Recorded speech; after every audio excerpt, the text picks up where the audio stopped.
check 1 2 3.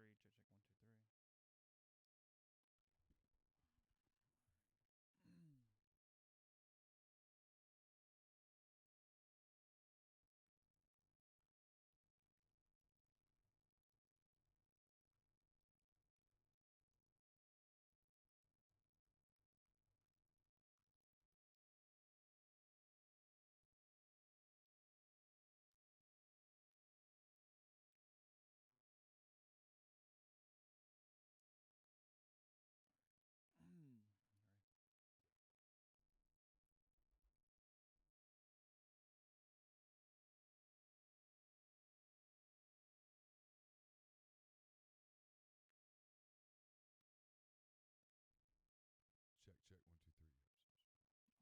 Both sides. Yeah.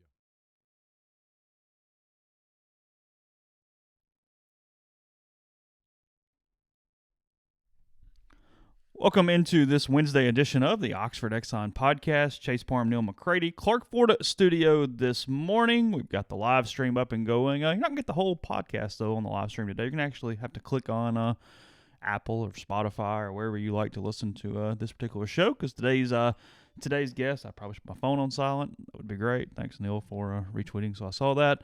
Today on the podcast, Jim Hood, the gubernatorial Democrat candidate for governor in Mississippi, also the Mississippi Attorney General.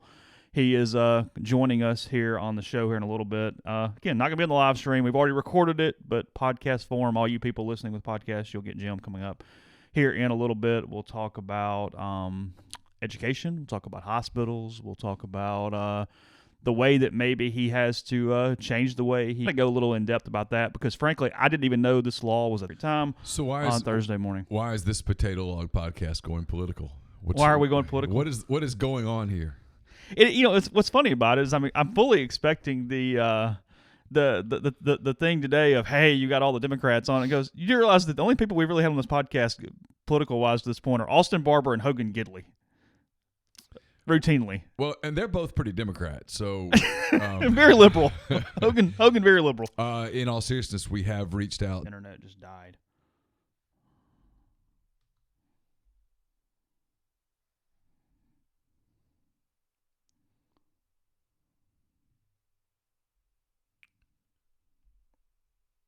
Are we good here, guys?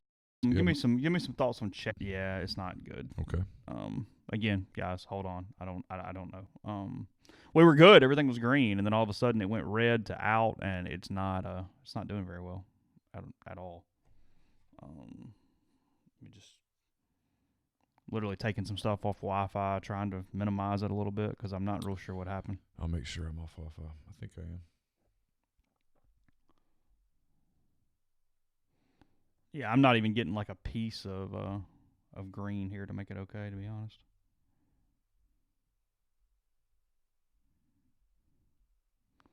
Getting some buffering now, it looks like.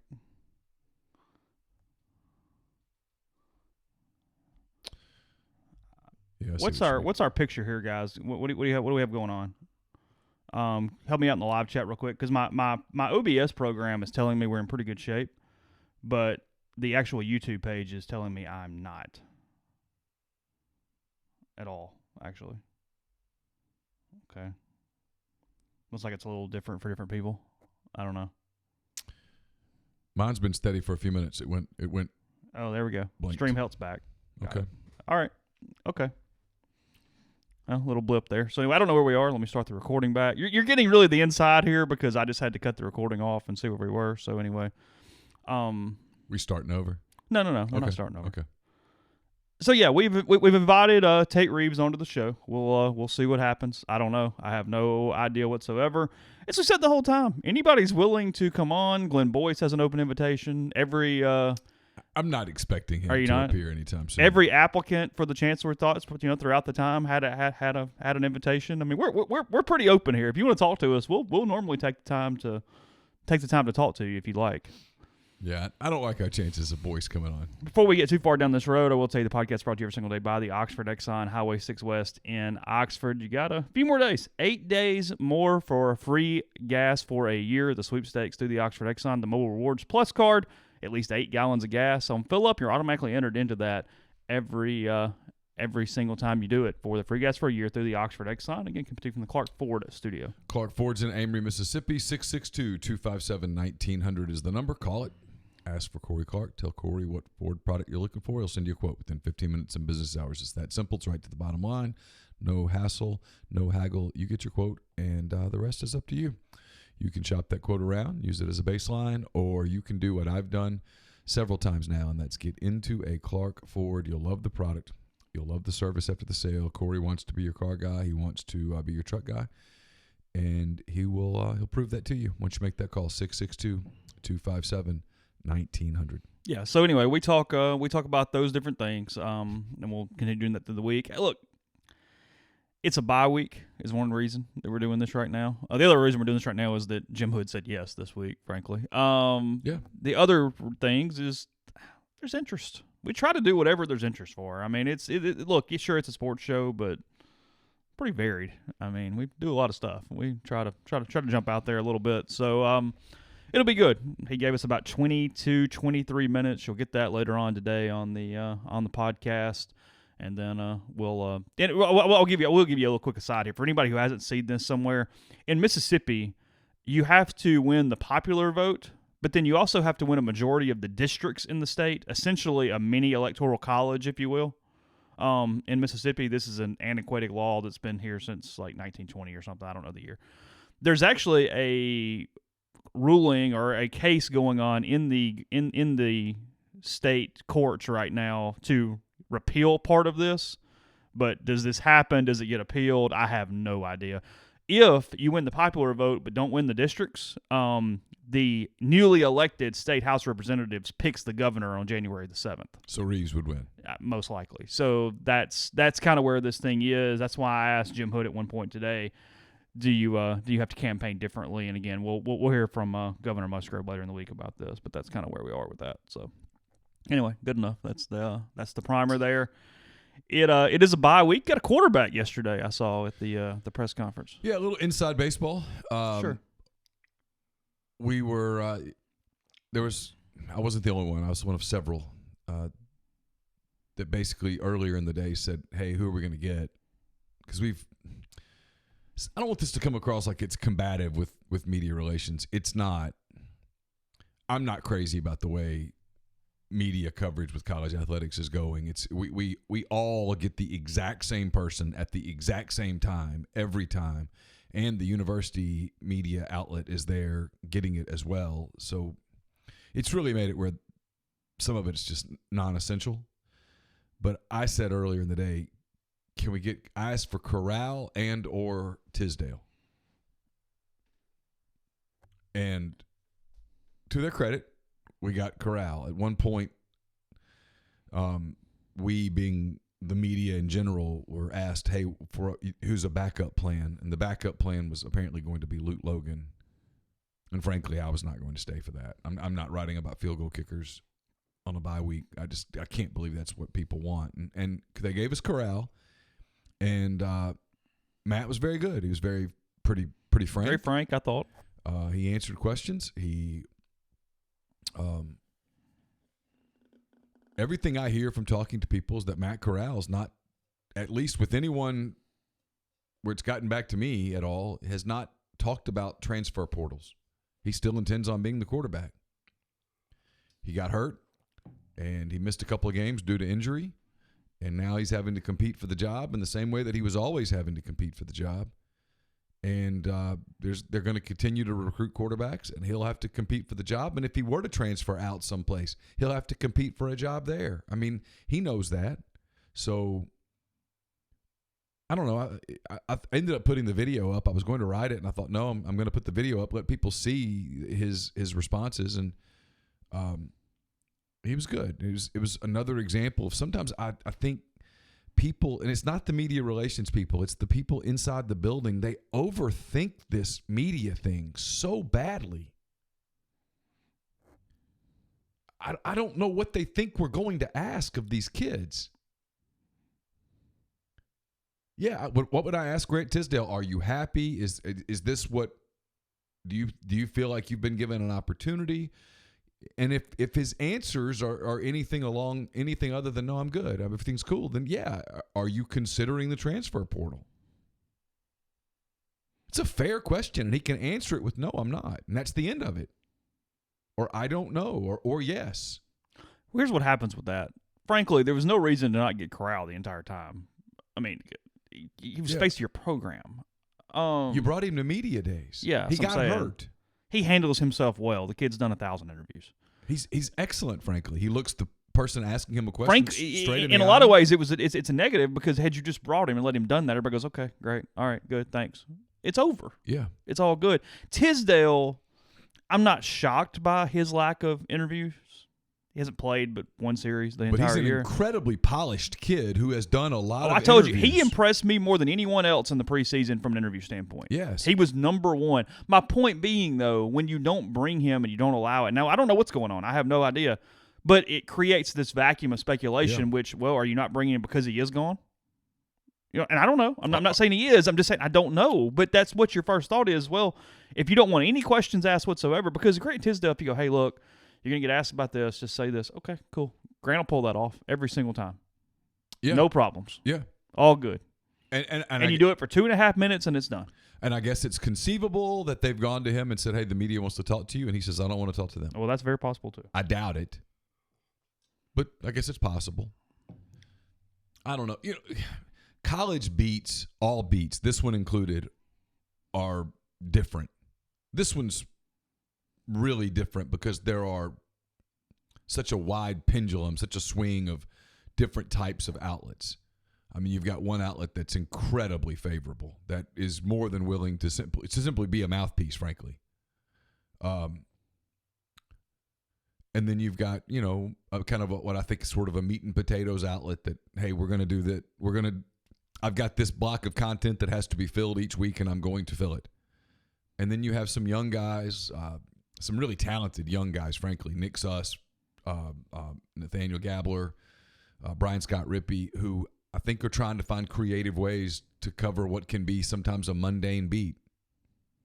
And then you've got us. We're talking to gubernatorial candidates and stuff. So, I mean, hell, I don't know. You know, I was sort of impressed with this yesterday because I think it was a little bit of solidarity. A little bit of solidarity, and I think everybody's sick of each other. We're at that point of the year where the program's sick of the media. And I noticed last week, I won't name the player, but I asked a question, and I could tell just by his reaction that it was, oh, here they go, negative again.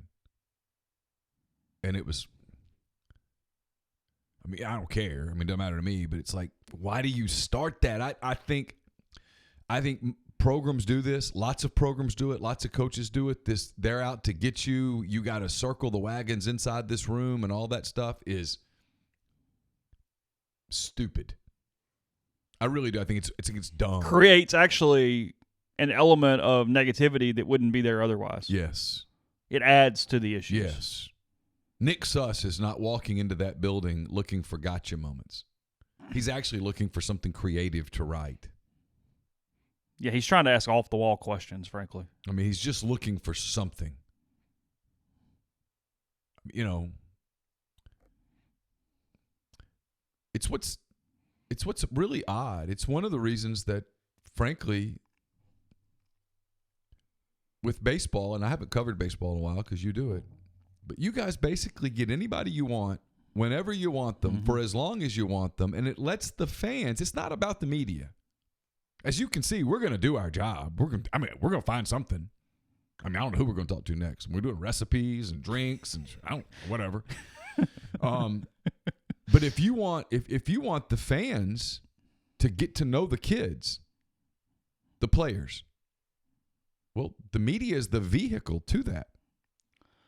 Yeah, in 10 years, I've been told no on a baseball player fewer than 5 times in 10 years. And there's usually a pretty good reason for that. I mean, yeah, no, it's hey, I need this guy by myself for 10 minutes. Cool. All right, fine. Yeah. All good. I've been asked before, you know, what would you do differently if you were an SID? Be a lot of wide open access to players. People would be able to tell their stories. But there's a fear. It's not just Ole Miss. It's across the board. There's a fear of these stories being told, and I don't understand it. This team's pretty nondescript because of some of these things right now. So as fans, I mean, I get some of the chat right now. Who do you feel like you know on this football team? No? Yeah, I don't know anybody. That's what I'm saying. I don't know anybody. I'm about you. I'm about the fans. Yeah. Who do you feel like, hey, I'm pulling for this guy because of this reason? But if I don't know him and people on the beat don't know him, then the fans don't know him unless you happen to know them.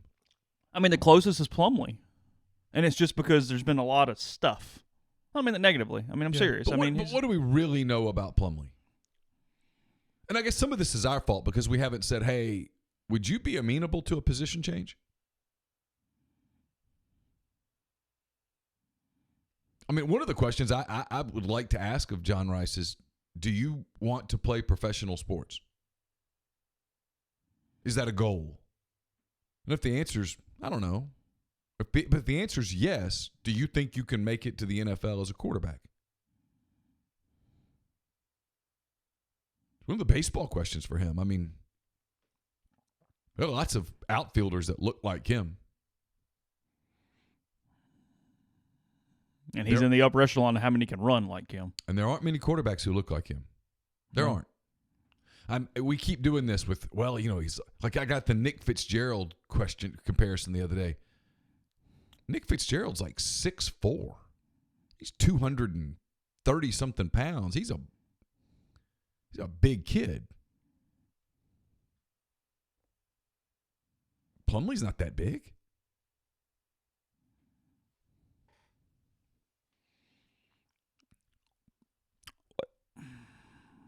John Little says, I don't get the Tisdale transfer rumors swirling. Well, they're swirling.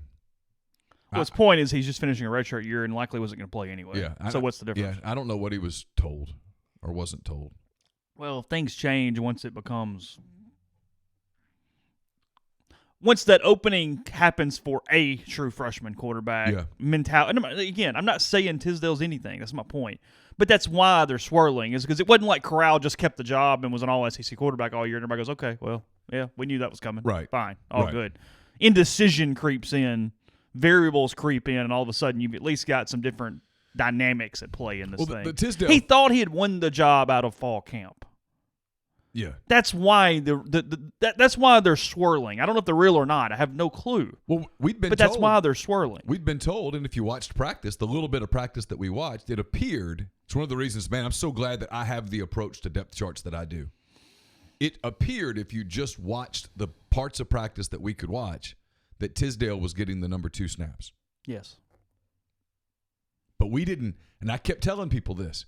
And people would say, oh, you're being a smartass. I was like, I'm not being a smartass. Well, and we had no way to factor in how far is Tisdale ahead or not ahead because he was just here in the spring.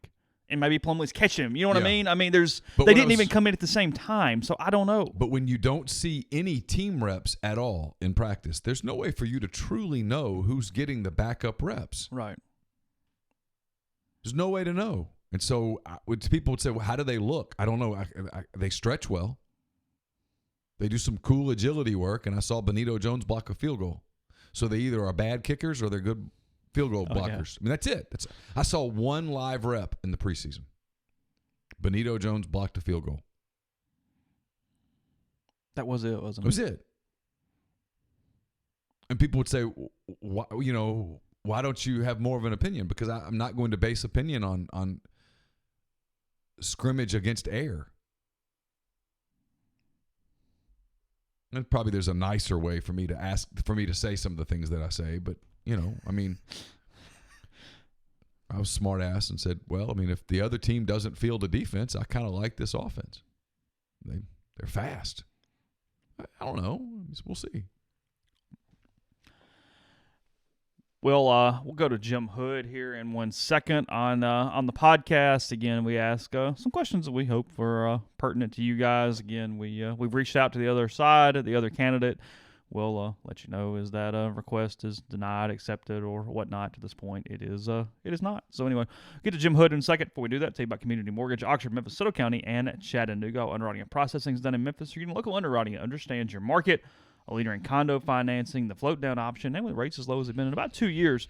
good time to talk to Jason. That's 662-234-2704 or JLOWE@communitymtg.com.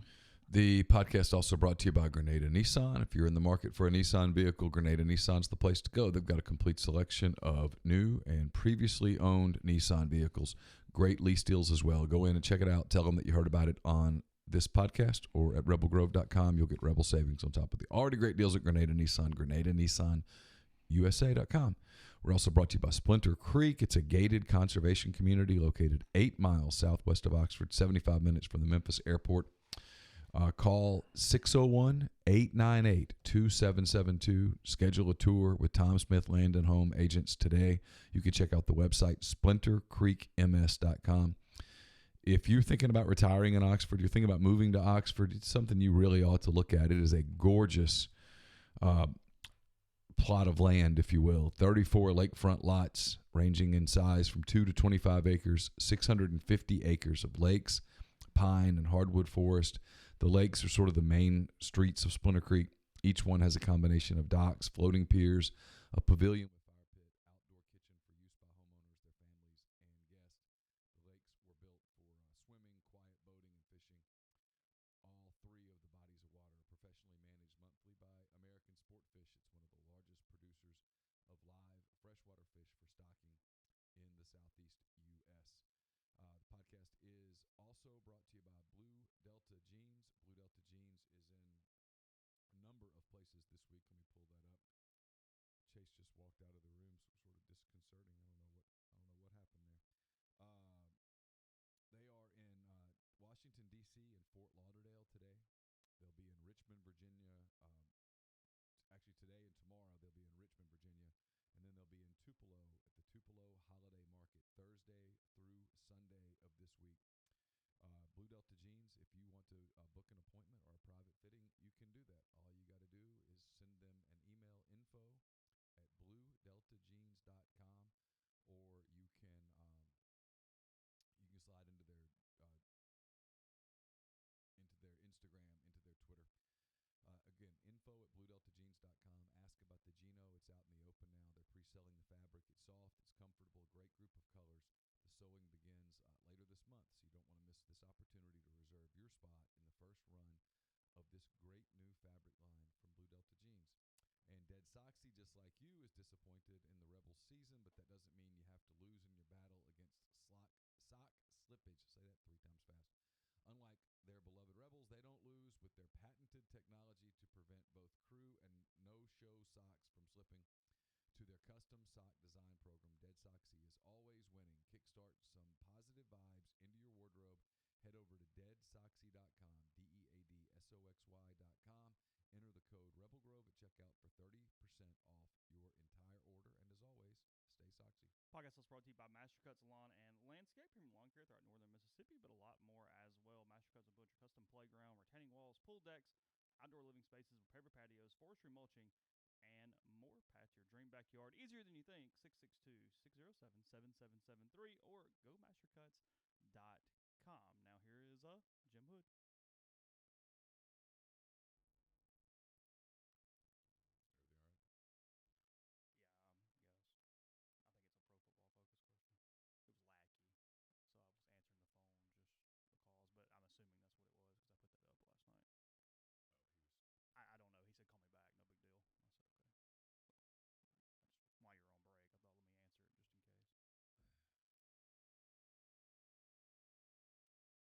Thanks to Jim for his time this morning. Always appreciate people saying yes. The stream. I know. Yeah.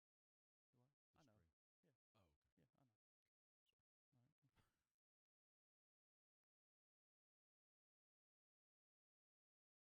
All right. Thanks to Jim Hood for joining us this morning, and then thanks for everybody that was on the stream there for a second for a break. We had a quick little thing we had to do, so it's all good. But anyway, while we're doing that, I will tell you about Tyson Drugs and G&M Pharmacy. G&M there on South Lamar in Oxford, 662-236-2222. Flu season quickly approaching. Tyson Drugs And G&M have flu vaccines available with $0 copay on most insurance plans. No one has time to wait in line for the overworked pharmacist, the chain drugstore, so stop by one of the locally owned pharmacies where they have multiple pharmacists available, dedicated to getting you in and out as quickly and painlessly as possible. Tyson Drugs in the Square in Holly Springs, or G&M off South Lamar in Oxford, 662-236-2222. Well, if picks up tomorrow, they're brought to you by Southern Craft Stove and Tap, located off Highway 7 and Sisk Avenue. Southern Craft Stove and Tap places an emphasis on food and atmosphere, mixing the quality of fine dining with the come-as-you-are environment. Featuring 30 craft beers and offering a high-quality selection of cuisine and libations, Southern Craft Stove and Tap has you covered for any occasion. Join them for lunch, dinner, Sunday brunch, or have your favorites catered out. Catering orders placed online currently receive $25 off any order totaling $100 or more. So avoid the chaos of parking on the square. Head over and experience carefully crafted dishes with your favorite Southern ingredients. Southern Craft Stove and Tap, Highway 7 and Sisk Avenue in Oxford. The 2019-2020 Ole Miss Hoops season just around the corner. Don't miss any of the action of Coach Yo's women's basketball team, Coach Kermit Davis's men's team this season in the Pavilion. For tickets, visit OleMissTix.com. The Ole Miss volleyball team returns to the Gillum Center on Sunday as they take on the Kentucky Wildcats at 1:30. Admission is free. More information can be found at OleMissSports.com. The 2019 Men's Hoops Rebel Flex Pass is on sale now for just $199. Receive a ticket to every home game this season with varying seat locations from game to game. This will allow you to experience the Pavilion at Ole Miss from all angles. Visit OleMissTix.com. Get your Rebel Flex Pass for just $199. And join the Ole Miss soccer team on Sunday at 5 p.m. as they host LSU. Admission is free. Take the family and enjoy some Rebel soccer. We'll have a Mind on My Money podcast out later today. It is sponsored by Pinnacle Trust. Pinnacle Trust, based in Madison, Mississippi, represents clients in more than 20 states, has advisors in several states as well. They provide detailed, specialized investment management, financial planning, retirement planning for individuals and businesses, and much more. Pinnacle Trust, investing is treated like a commodity, and decisions are made using objective information and research, not emotions. So regardless of your level of wealth, Pinnacle Trust will sit down with you, listen to your goals, study your expenses, and put forth a comprehensive, detailed financial and retirement plan that is built just for you. It's pintrust.com, PINNtrust.com. Mention that you heard about Pinnacle Trust on the podcast. You'll get 10% off your first year's fee. So a little up on the site last night, I looked at the Pro Football Focus grades, the top 5 players on offense and defense for Ole Miss to this point. It was kind of pretty good bye-week material. I'm going to look at quarterbacks a little closer today, as Pro Football Focus does have some pretty good advanced metrics as far as how guys are completing passes, staying in the pocket, and that type of thing. But I found this interesting, especially on the defensive side of the ball, Neil. All 5 of Ole Miss's top-rated players on defense are along the defensive front. Technically 6'2" if you want to count Sam Williams at 6. So it's Benito. And actually even 7 if you want to count Hal Northern, who I didn't count because he hasn't played but like 52 snaps all season. Okay. Tarikas Tisdale, the highest-ranked player on Pro Football Focus so far. He's had a good year. 77.4, which is really good. Everybody kind of goes 0 to 100, but anything in the 70s is good. Yeah. Like you're not going to see 95 here. That's hard to do.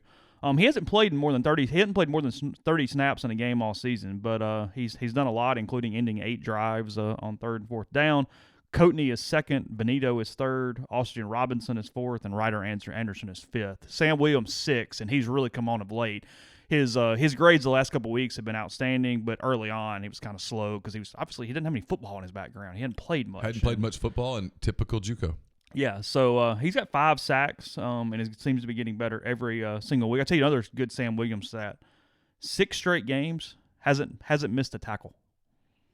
Has 0 missed tackles in 6 straight games. Wow. It's a really good stat. Just seeing that. On the offensive side of the ball, not a surprise who's leading. Elijah Moore, 79.2, the highest on the team for anyone who's played a decent number of snaps. He's graded out above 80 on passing plays in every game this season. To this point, Jerrion Ely is 2nd, Scotty Phillips is 3rd, Matt Corral is 4th, and John Rice Plumlee is 5th. So while we're just talking about quarterbacks there. The interesting thing that I noticed on running backs is how many yards they're picking up after contact this season. Jerrion Ely is averaging 8 yards a carry on design runs this season. Mm-hmm. More than 5 yards per carry after contact. That's a ton. Him getting a concussion may have cost them the Texas A&M game. I'm also really impressed with Ely's pass blocking grades at this point. He's quickly becoming an all-purpose running back. An every down running back. Yeah, I think he and Elijah Moore are the two best players on that offense. With really no exception. With the possible exception of Nick Broker. What's his grade so far? I can look it up while we're talking. I don't know. Been really impressed with him. He's getting better every week. Say he has looked. I don't know. I don't really care what his grade says because, like I said, these grades get kind of funky at times for different reasons. His grades have been really good, in my opinion. I felt like every single week he gets a little better and a little better and a little more comfortable, and it's something they need because, I mean, we knew this early in the year. Michael Howard struggled from time to time. They needed that guy to step in. Frankly, they've needed maybe one or two more, but they're just not there yet. It just kind of is what it is. Nick Broker, to this point this season, his overall grade is 55.9, but it's because he is not doing well in run blocking. He's at 51.8 in run blocking, but he's pushing 70 in pass blocking. So he's doing a good job on the edge, but he's not necessarily moving people.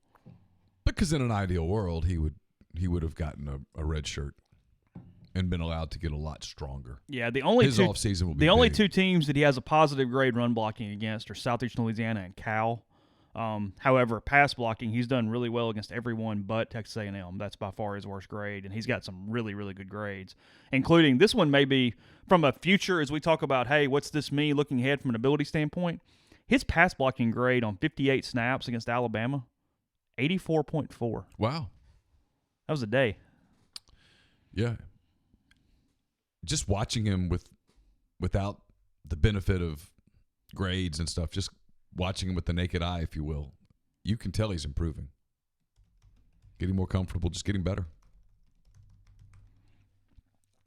The quarterbacks are very, very close in their overall grades. That's why I kind of need to dive into it a little more because it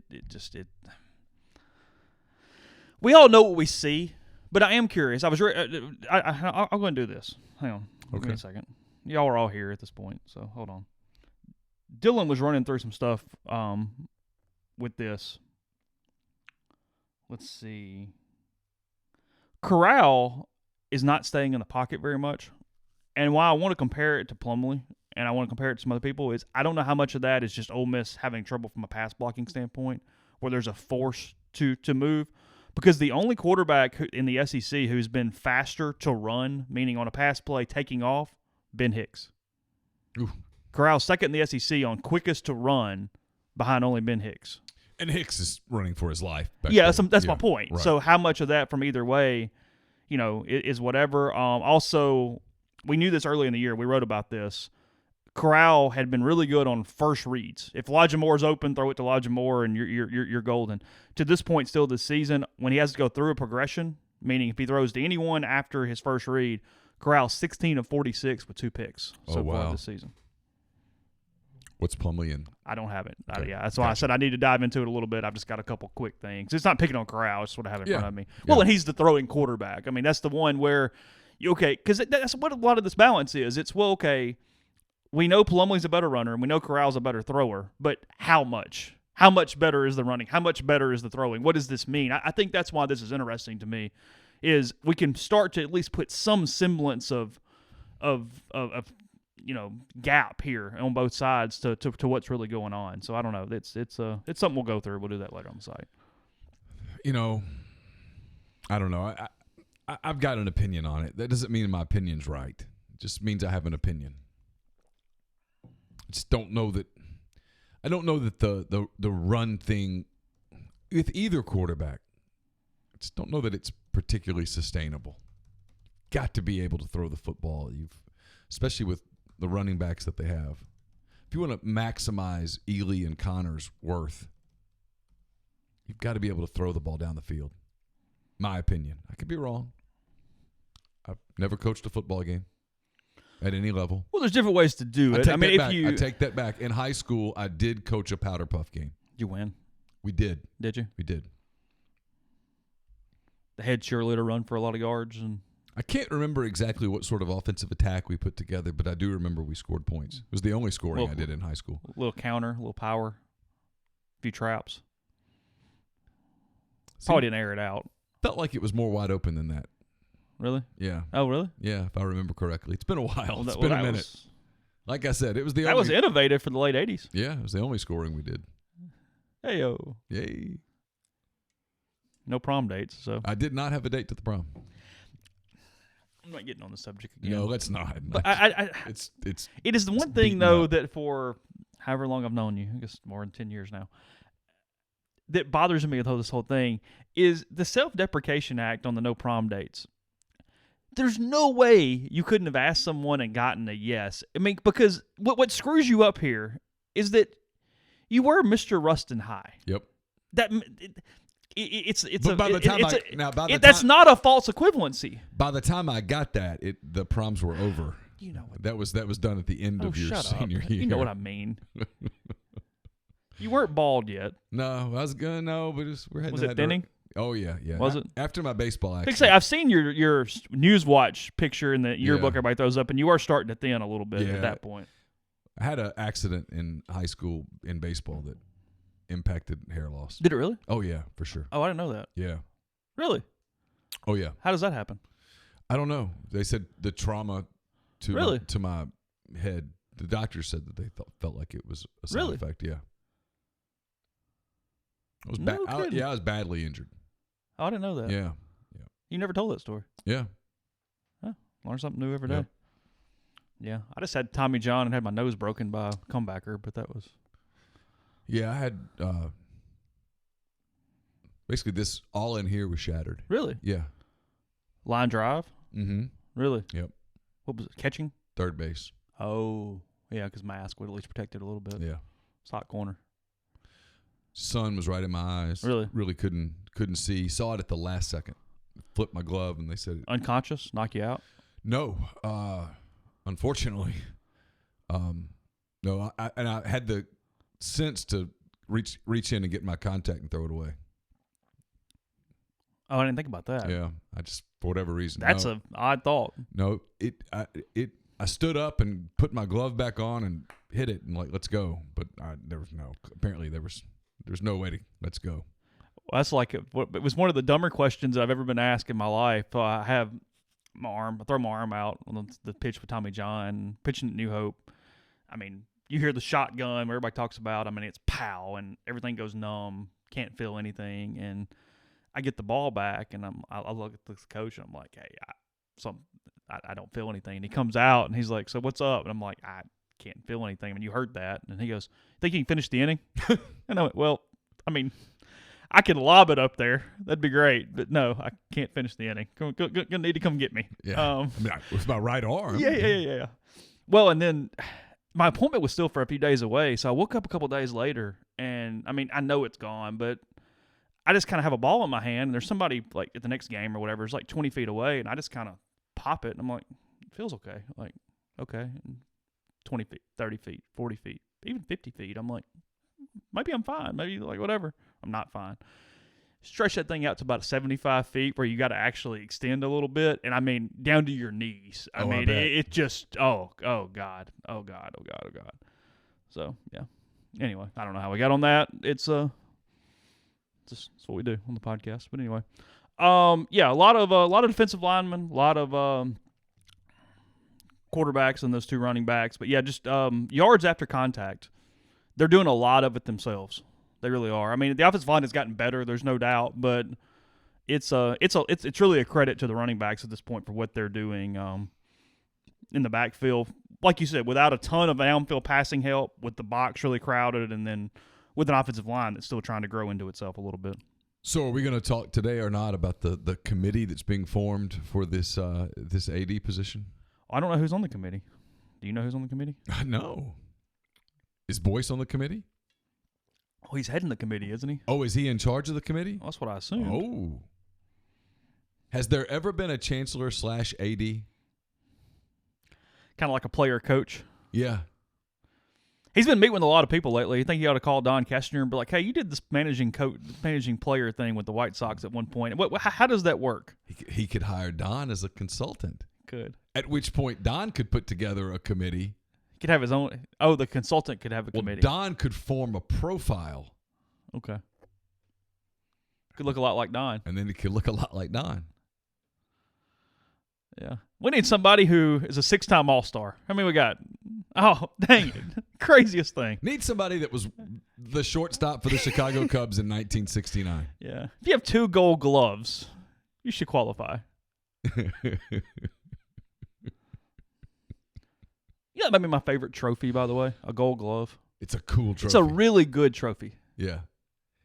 At Wrigley, where they, I guess it's in the fan store, they have a lot of their trophies and stuff on display, and one of Don Kessinger's Gold Gloves is on display there. Is it really? It's really cool. What'd you think about the latest story of Mississippi Today yesterday? Thought it was pretty interesting. I probably have a solid guess at one of the sources. I feel almost certain. Yeah. It's damning. It was not shocking. It's everything it's everything else that's been written and talked about, and it was nothing that blew you away, except if you didn't know anything, it would have blown you away. You know what I mean? Like, we've become so desensitized by this because you're just hearing it over and over and over and over and over again. But reading the quote is damning. The quote is damning. The lack of and look, you want to put it all on the table here? Sure. Let's do it. Okay. This chancellor, from a media standpoint, and this isn't about Rebel Grove versus the Ole Miss Spirit. It's not, because if I were Glenn Boyce, I would probably not talk to us right now, because I don't think I think if you were advising him today, you would say, hey, those guys are going to be firing difficult questions at you that so far you don't seem equipped to answer, and I think they'll smell blood, and I don't think this will go well. But when you run to the Ole Miss Spirit as your media mouthpiece, number one, that's a playbook from like in the 80s. It's a little old. And number two, it's tone deaf. You're not reaching the people who are skeptical about your legitimacy.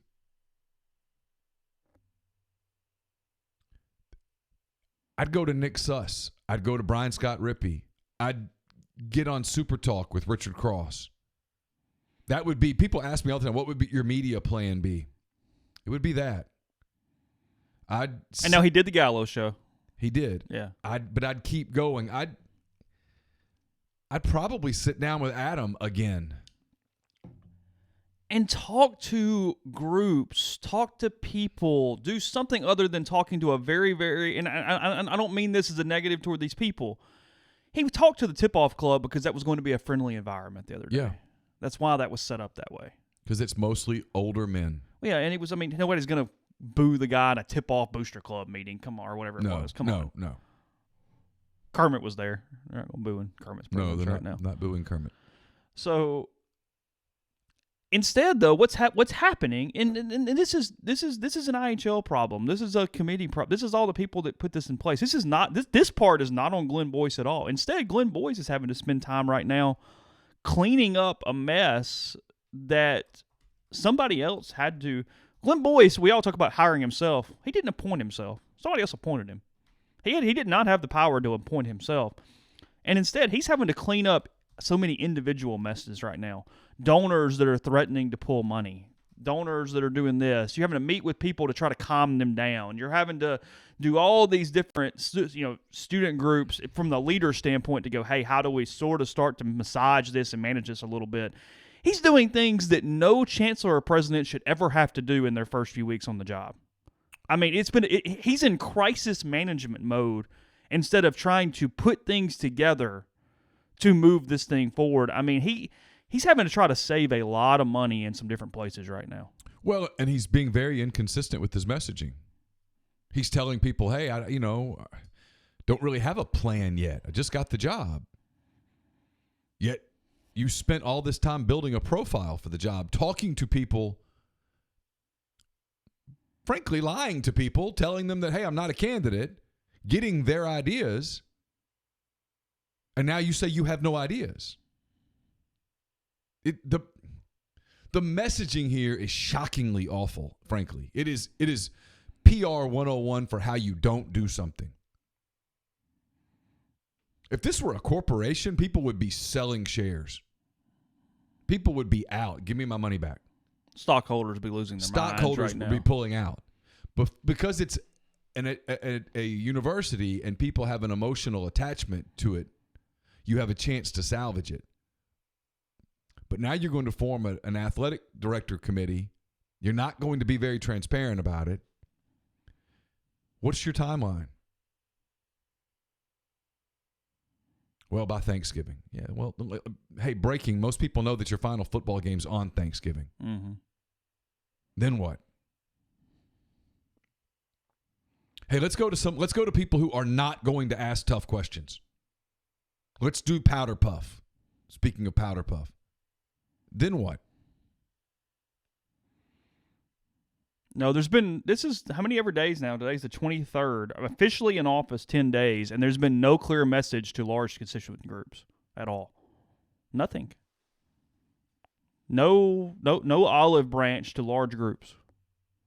Yeah, there's been some individual meetings, but that doesn't do anything.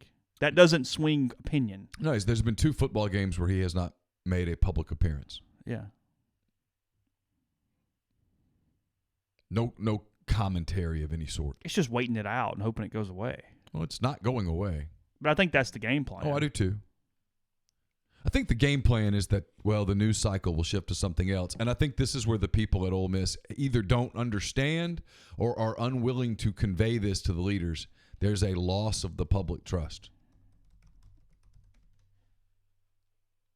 The loss of public trust. Like I put out a snarky tweet this morning about the AD search, and it's been met 90-something% favorably. Really? Nobody pushes back because how can you? Meanwhile, you have an athletic department over there that's multiple people down. Truth is, you need to get moving. Just not even the little stuff. I mean, I know we keep coming back to this, but I think it remains relevant because it's again something else they just want to go away after that first press conference. He's making $800,000 a year. The foundation approved that $500,000. Give the 87 back. Just give it back. Well, you've screwed up now. It's been too long. Now when you give it back, it looks like somebody ripped it out of your hands. Yeah, it's a meaningless gesture at this point. In the first couple of days, you go, hey, look, I get it. Okay. Yeah. Somebody will go, hey, okay, thank you. But his answer, his first answer on that was his true answer. Which is, I did my job. I deserved it. What the hell are you talking about? Yeah. Why would I give it back? Yeah. And that's why the story yesterday with the unnamed candidate saying, I met with him. I asked him specifically. I heard the rumors. I confronted him with the rumors, and he said, no, I don't want it. I wouldn't take it if offered. Oh, I've talked to a couple people who have said that. I know. I have too. Yeah. And I don't know who Adam talked to, but I have a good idea. I have not discussed it with him. And he shouldn't tell me if I did. No, and I wouldn't ask. Yeah. And I can tell you emphatically that there are a couple of people who were candidates who are remarkably unhappy with the process. Not that they didn't get the job. They wanted the job. But they're remarkably unhappy with the process. Well, and when your PR is, well, we had the right to do that, and that's it. Okay. Yeah. Don't then go to those people and say, hey, love us. Yeah. Trust us. That's the better word. Trust us. They haven't earned your trust. In fact, they've deflected your trust. Yeah. And so here we are on, what's it today, October the 23rd? It is. You're really running, if you're going to do an AD search in time to be able to make evaluations, unless it's Keith Carter, you're really running out of time. Yeah. Be back in 1 second. First, about visit Oxford. Visit oxfordms.com. Go to the events page, see everything going on in town, even though it is a bye week. there are things happening. Thacker Mountain Radio, October 24th, 6 to 7:30 at Off Square Books. The Great 38 Race Weekend with Run Oxford is this weekend. Again, it's a 3-mile race, an 8-mile race on Saturday, and then it is a half marathon on Sunday, all ending on the 38-yard line inside Vaught Hemingway Stadium. They put your picture up on the big jumbo video board thing and everything. So when you're coming in, so take a part of that if you so like. You can get a banana and stuff after it's over. Ooh, it's yum. Great, yeah. Yeah. Gotta Get mayonnaise on it. And I was like, all right, that's it. I'm some granola bars and stuff too. Anyway, art show at the Ole Miss Motel on the 26th. A lot of stuff coming up. So go to the visit oxfordms.com page, go to the events page, and see everything going on in Oxford. I'll have my mailbag up later this morning. It's almost done. So it's basically 50 questions that are all phrased, 50 of the same questions that are all phrased the same way. It's brought to you by the Westin Jackson, where you can restore serenity to your soul. It's the ultimate luxury spa experience in downtown Jackson. You can also go to Estelle Wine Bar and Bistro. I said my brother was going to be there last night. He's there today. He was actually at the World Series game last night. Estelle Wine Bar and Bistro, where you can sip on a creative craft cocktail, enjoy their curated wine list. It's open for breakfast, lunch, dinner, and Sunday brunch. Chef Caden's mission is to connect guests with the community through local partnerships, so gather at Estelle tonight. We're also brought to you by John Edwards of Regency Travel Incorporated in Memphis. I'm going to be calling John soon because the plan had been this summer to go to the beach. We were all going to go to the beach, just the 5 of us. It's a family trip, go to the beach. Campbell has informed us that she does not want to go to the beach. I'm stunned. I know. She wants to do something different. I don't know. She wants to do something different. And so I've got to call John. She gave me some ideas. I got to call John and see whether those ideas are feasible from a budgetary standpoint. Okay. If you need to do that as well, you can. All you have to do is call John, give him some parameters, give him a budget, and he'll give you options. You don't have to live in or near Memphis to take advantage of his services. He's really good at what he does. I'm definitely calling him today, 901-494-3387, or send him an email, jedwards@regencytravel.net. First-time clients can save $50 off their first book trip just by telling John you heard about Regency Travel on the podcast. We're also brought to you by Harry Alexander. He's an Oxford-based RE/MAX Legacy Realty agent, big part of Savannah Square, SavannahSquareOxford.com. You ought to check it out next time you come up. You can look at some of the different homes that are in different stages of development. You can look at the model home at 215 William Street. You can call Harry or text him, 662-801-5621. And we're brought to you by Oxford University Bank, OUB, locally owned and operated right here in Oxford. When you deposit money at OUB, that money and the vast majority of the bank's profits go right back into the Oxford community. OUB has a commercial checking account, now paying 1% interest as long as you keep $10,000 in the account. It comes with fully interactive online banking. You can set up any local business to deposit checks from their office and not have to worry with coming to the bank daily to deposit those checks. More than likely, any business owner at another bank is now paying a monthly fee for their account. They're most assuredly not making 1% on their money. To learn more about that or more about OUB in general, go to liveoxfordbankoxford.com or call 662-234-6668. OUB is FDIC insured. Yeah, Caroline was not happy with Campbell's change of plans. Oh, because she wanted the beach trip. She does want the beach trip. What do you do? How do you pick a daughter? Well, it's and I've already opted out. I'm like, I'll do whatever. I'm not getting into this. I'm not having this fight. I like the beach. You don't like the beach. I love the beach. I like the food around the beach. I like the solitary confinement of the beach. Yeah. I don't necessarily need, like, I guess my point is I would much prefer, like, a big umbrella and to be really, like, kind of concealed and shaded than I am just, like, sitting out in the boiling 90-degree heat. Oh, yeah, no. Sunburning all day, though, at the beach. Right. I'm not in the mood for that. No. But, yeah, I mean, give me a book. I'm good. I mean, yeah, there's no problems. If you tell me I got a book and a cooler. Yeah, you're good. Yeah. Maybe a baseball game I can listen to on my headset. Yeah. All good? All done. It's just not a social comment necessarily. Well, it kind of is, but not completely. Okay. You mentioned baseball. I caught myself last night strictly because of that story in Sports Illustrated pulling for the Nationals instead of the Astros last night. Oh, me too. Look, I'm never going to buy a piece of material for either one of those teams, but I've said this on the podcast. I've found the Astros very fun over the course of the year. I like Verlander. Sure. They're fun. Altuve's fun. I like that team. The roster is fun. Yes, I like that team to follow.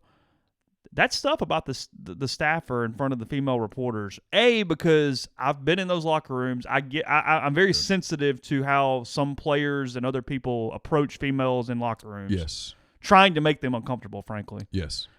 I was pulling for the Nationals last night.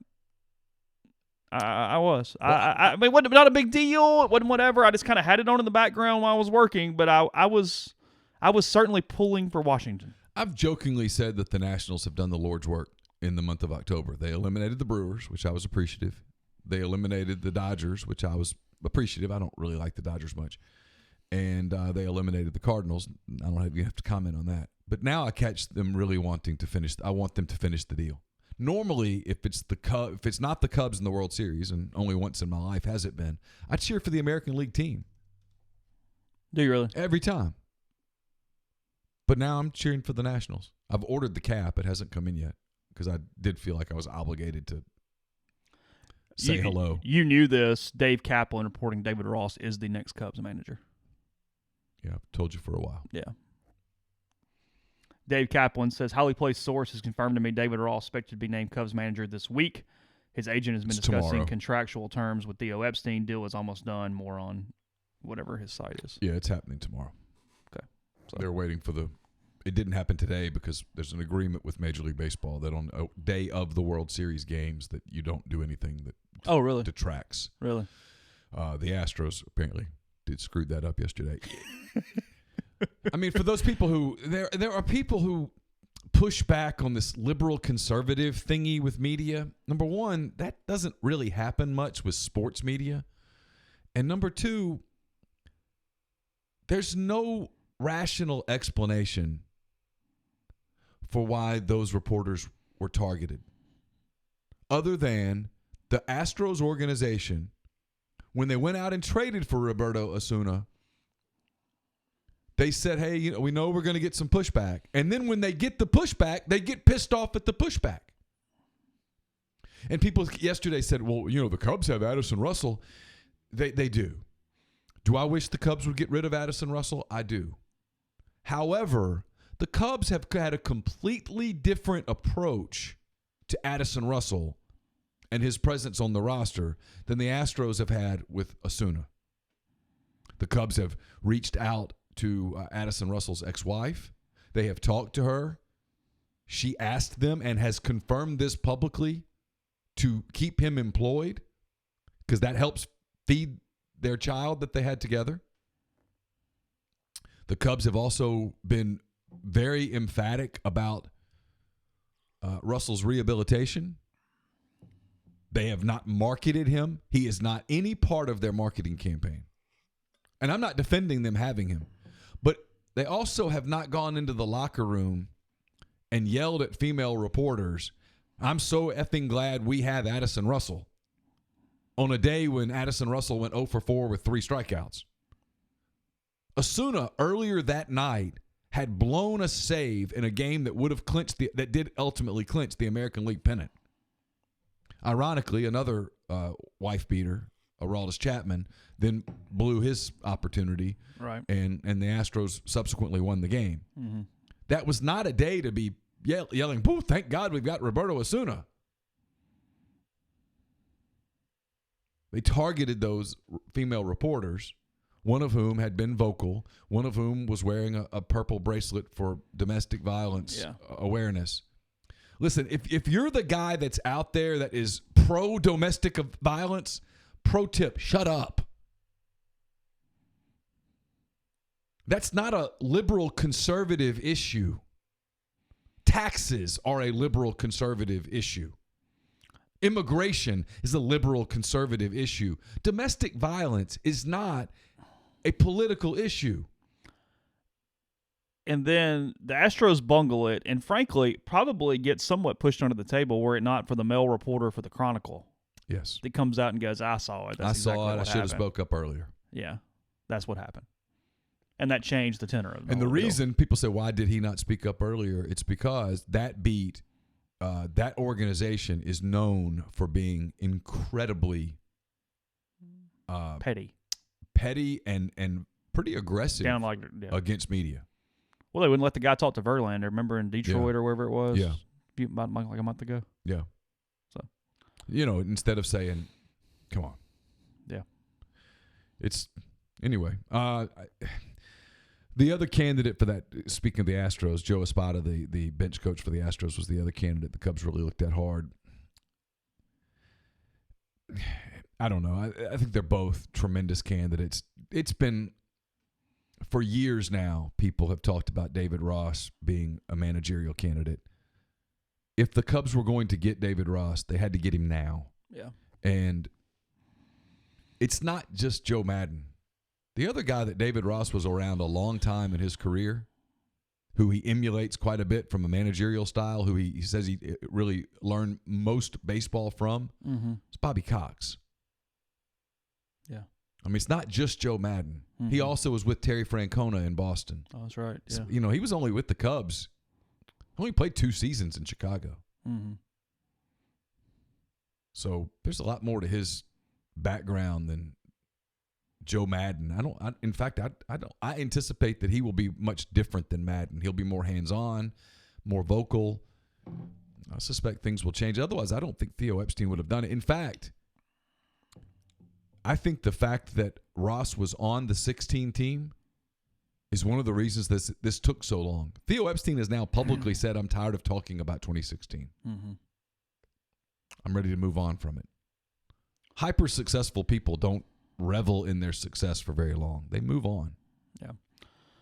Plenty coming up at rebelgrove.com, that PFF stuff, some quarterback stuff, Neil's mailbag, and more. We'll be back with another podcast tomorrow as always, and then bye week, but Ole Miss and Auburn next Saturday, 6 o'clock from the Plains. So we'll talk to you again tomorrow.